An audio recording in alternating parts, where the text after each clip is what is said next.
Hello friends, welcome back. ഇന്ന് ഞാൻ നല്ലൊരു റൈസിൻ്റെ റെസിപ്പി ആയിട്ടാണ് വന്നേക്കുന്നത്. വീഡിയോയിലേക്ക് പോകുന്നതിന് മുന്നായിട്ട് ചാനൽ സബ്സ്ക്രൈബ് ചെയ്തിട്ടില്ലെങ്കിൽ ഒന്ന് സബ്സ്ക്രൈബ് ചെയ്യാം. അപ്പോൾ നമുക്ക് ഇന്നത്തെ വീഡിയോയിലേക്ക് പോവാം. ഇന്ന് ഞാൻ ഉണ്ടാക്കാൻ പോകുന്നത് ലെമൺ റൈസാണ്. വളരെ സിമ്പിളായിട്ട് ഉണ്ടാക്കാൻ പറ്റിയ ഒരു റൈസാണ് കേട്ടോ. അപ്പോൾ അതിന് വേണ്ടി ഇൻഗ്രീഡിയൻസ് എന്താണെന്ന് നോക്കാം. 1 ടീസ്പൂൺ പെരിഞ്ജീരകം, 1 ടേബിൾ സ്പൂൺ കുരുമുളക്, മുഴുവനായിട്ടുള്ള കുരുമുളക്, 1 ടേബിൾ സ്പൂൺ ഉഴുന്ന്, പിന്നെ നമുക്കിതിലേക്ക് 1/4 ടീസ്പൂൺ ഉലുവ വേണം. ഈ 1/4 ടീസ്പൂൺ ഉലുവയും കൂടി ഇട്ടിട്ട് നമ്മൾ ജസ്റ്റ് ഒന്ന് ഗ്രൈൻഡ് ചെയ്തെടുക്കണം. ഒരുപാട് പൊടിഞ്ഞു പോകരുത്. അപ്പോൾ ഇതിൽ കൂടെ കുറച്ച് ഇഞ്ചിയും വെളുത്തുള്ളിയും കൂടി ഇട്ടിട്ടുണ്ടെങ്കിൽ ഇത് പൊടിഞ്ഞു പോവില്ല. അപ്പോൾ ഒരു ചെറിയ കഷ്ണം ഇഞ്ചി എടുക്കുക. അതിലേക്ക് ഒരു 7-8 അല്ലി വെളുത്തുള്ളി ഞാൻ എടുത്തിട്ടുണ്ട്.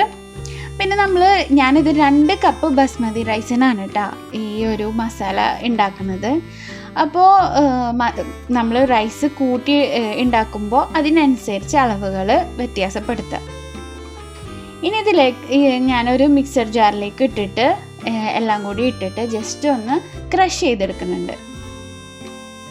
പിന്നെ നമ്മുടെ മെയിൻ ഇൻഗ്രീഡിയൻറ്റ് ലെമൺ ജ്യൂസ്.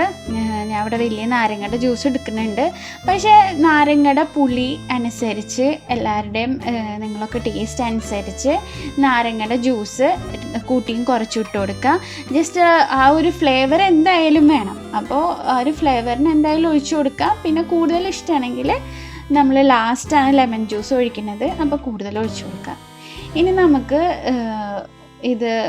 ഈ ഒരു മസാല കൂട്ട് തയ്യാറാക്കണം. അതിന് വേണ്ടിയിട്ട് നമ്മുടെ ഇൻഗ്രീഡിയൻസ് ക്രഷ് ചെയ്തെടുത്തിട്ടുണ്ട്. പിന്നെ വേണ്ടത് ഒരു 3-4 പച്ചമുളകും അതുപോലെ തന്നെ ഒരു 3-4 ഉണക്കമുളകും വേണം. ഇനി നമുക്ക് ഒരു പാനിലേക്ക് ഓയിൽ ഒഴിച്ച് ചൂടായ ശേഷം ആദ്യം ഈ പച്ചമുളകും ഉണക്കമുളകും ഇട്ടിട്ട് ഒന്ന് വഴറ്റി കൊടുക്കുക. അതിന് ശേഷം നമ്മൾ ക്രഷ് ചെയ്ത് വെച്ചേക്കുന്ന ഇൻഗ്രീഡിയൻസ് ഉണ്ടല്ലോ അതിട്ട് കൊടുക്കുക.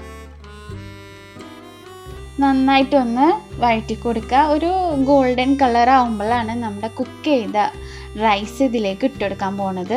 ബസ്മതി റൈസ് ഞാൻ ഇവിടെ ഒരു 2 കപ്പാണ് എടുത്തേക്കുന്നത്.